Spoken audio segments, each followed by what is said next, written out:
Hi, everybody, and welcome to another episode of Sylvia and Peter talking about mental Hello. health. We are talking mostly about the workplace, but also about mental health in general. And if you haven't seen us before, we're both practitioners in the mental health profession. And we have also been in business for a long, long time. So we know business from our own experiences, and we know mental health from our own experiences. And now we're helping people have better lives. And one of the things we have been talking about and think, right, okay, let's do another run of this one because it keeps coming up in our conversations with our clients, is failure. Everybody talks about failure. There's a big thing called fear of failure. You make a mistake and you think you are a failure. And it takes me back to an old colleague of mine. We did some work in an office I worked at, and we knew this saying that if at first you fail, try and try again.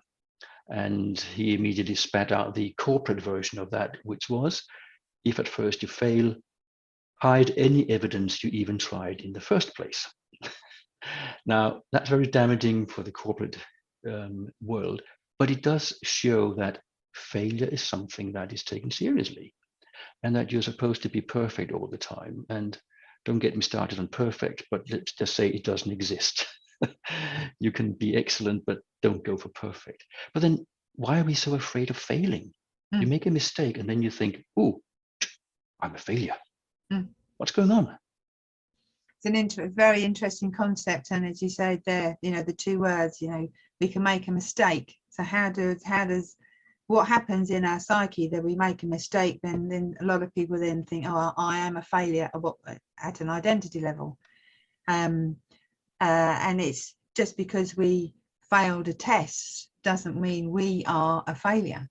However, this fear of failure, I think it's always been there. I know in my own struggles with my poor mental health many years ago, that was fundamental and was key to my struggles with my poor mental health.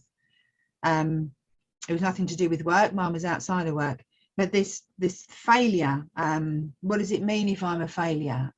Useless, worthless. It taps into that self-esteem, self-value, our psyche, and everything else that goes with it. But if we could only differentiate that just because we make a mistake doesn't mean to say we are a failure. I could fail a driving test, doesn't make I'm a failure.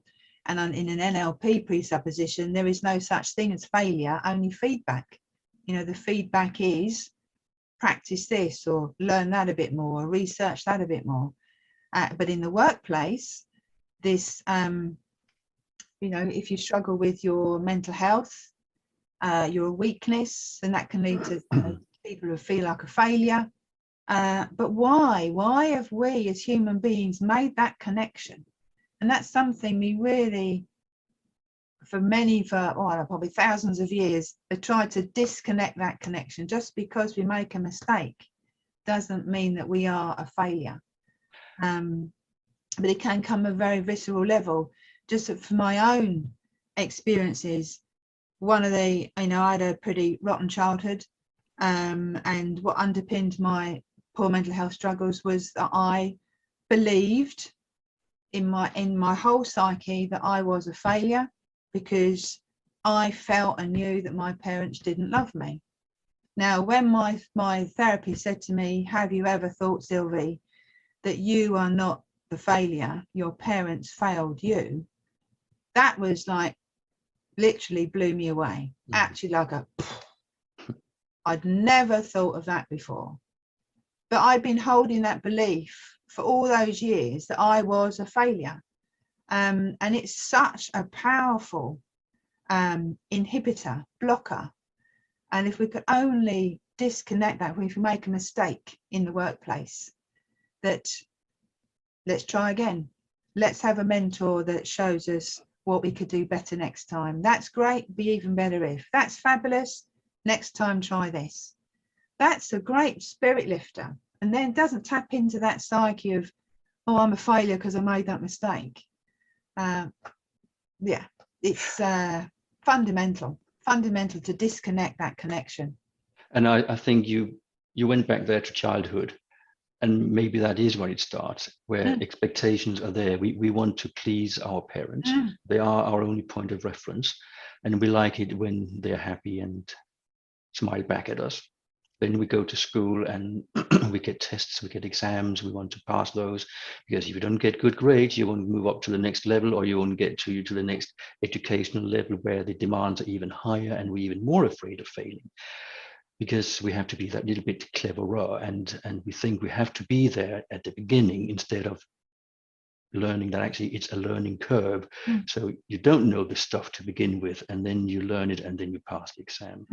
We think we can go into a car and drive and pass the exam after the first lesson. No, we can't. People handle a car differently, and the environment and all the information overload that happens when you do your driving lessons, we handle it differently.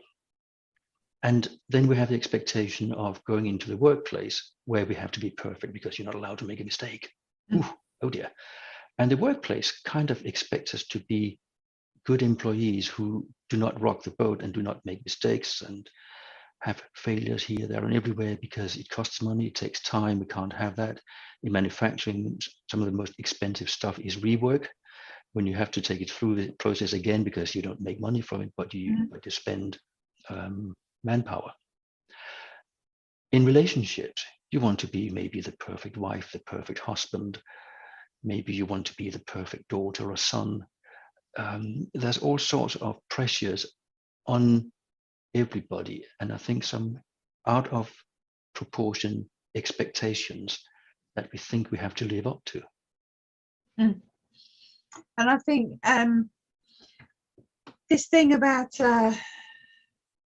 what you just said there about it's the pressure we put on ourselves, pleasing others. Yes, there is an element of, or is there? I'm just questioning my own thought processes there. This thing of pleasing others, or is it simply that we always feel we want to do the right thing, whatever the right thing may be, and when we do the wrong thing, however that may be in our own mindset, then it's causes lots of other questions about ourselves. You know, for example, if you're writing down a payment and you put too many noughts on it, is that a mistake? It's a mistake. Is it right? No, it's not, because it's not the right figure. Is it wrong? It's not the right figure. But does it make me a failure? No, it doesn't. It just means I've made a mistake. I can do it again. Someone can correct it. And it's how we are in being corrected as well, how we take on board that feedback. Someone can correct me to doing something. Do I then take it personally and someone's having a go at me, Sylvie? No, they're having a go at my performance. They're having a go at my behaviour, having a go at how I've written that out. They're not having a go at me personally unless I allow that to be so. And I think that is something as well that we don't think about. Of course we don't when we're little ones growing up. We just want to do the right thing. We want to please people. We want someone to say, yeah, well done, Sylvie. Yeah, great job there, Peter. It's great. And then when we get, oh, actually, that's not so good. We're like, oh, we can become deflated. But does that mean that I then lose my sense of self? It's a lot of it is how we then give feedback and how we treat other people. So Are you then don't suggesting slip down that slippery slope? Are you then suggesting that our strive for perfection, or at least avoidance of mistakes, is all about the kind of feedback we want? We want the recognition for a job well done, and we're so afraid of not getting that. That is what driving our fear of failure. It's an interesting concept, because a lot of the people that I talk to, particularly the younger generation, and there's a lot of those considering how old I am, there is such a fear of failure or not doing the right thing or of making a mistake that they're stuck. They won't even try. And that's a really, for me, sad, because that means that they can be stuck, they can be blocked, because that fear of, someone said yesterday, embarrassment, being made a fool of, humiliation, Mhm. being ashamed. And as I said to him, but that none of that is going to kill you. And the way then is this blockage. Oh, I'm not going to even try because I don't want to be humiliated. Not even going to try. I think that's really sad. I don't know where has that come from? Is that something that's always been there? Or is it something that's been exacerbated over these last 2 or 3 years? I really don't know. Or maybe the young generations today had what we didn't, social media, where everybody on social media present themselves as being perfect, glamorous. You can't post a picture of yourself unless you've tweaked it a little bit to have a better shape or curves here, there, and everywhere. I just wonder if there is so much peer pressure that you won't even try, because the humiliation is actually an imagined humiliation. Nobody really cares if you make a mistake, but you think that they do. Yes. And the vast majority of what we fear never happens, because it's only real in our thinking, not in the real world outside. But if you don't even try, you can't even fail, so you can't learn from it. You're just stuck, and that is a terrible situation to find yourself in. So we've been talking about fear of failure as if it was a new thing. It isn't, but I think it's very linked to the comparison trap that we have talked about before. Yes.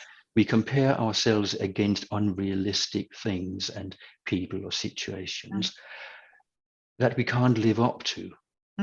And whenever my clients say to me, I can't do this, I just pause and say, try to put one word in.